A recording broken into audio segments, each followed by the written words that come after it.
প্রতিষ্ঠা, এটাও শহীদ রাষ্ট্রপতি জিয়া রহমানের একটা সংস্কার। এছাড়াও যুব মন্ত্রণালয় আরও আছে কয়েকটা, যুব মন্ত্রণালয় সহ আর কোনটা যুব মন্ত্রণালয় সহ আর কি আছে?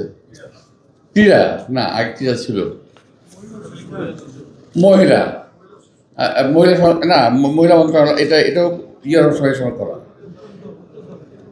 তো এরকম উনি বহু সংস্কার করেছেন যেগুলো নাকি ঘোষণাবিহীন। এখনো যারা সংস্কারের কথা বলেন ওনারা আসলে জানেন না কি সংস্কার করতে হবে।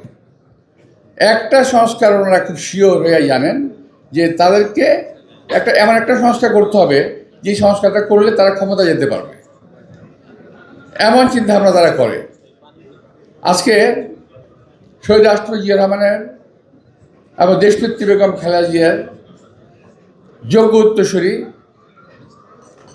আমাদের নেতা অ্যাক্টিং চেয়ারম্যান তারেক রহমান সাহেব, যে এখানে আমি দেখেছি অনেকগুলো কাগজ, সর্বমোট 10টি প্রোগ্রামের মধ্যে আছে।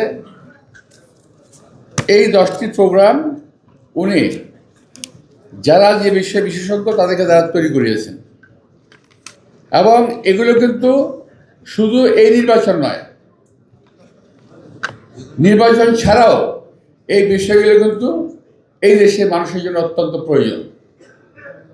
যে কোনো সময় যে কোনো সরকার এখান থেকে ধার নিতে পারে। এটা হলো বিএনপির সৃষ্টি, এটা হলো তারেক রহমানের সৃষ্টি। সুতরাং আমি বলবো অত্যন্ত গর্ব করে যে আমাদের অ্যাক্টিং চেয়ারম্যান সাহেব যে কাজটি করছেন অত্যন্ত ভালো একটি কাজ উনি করেছেন।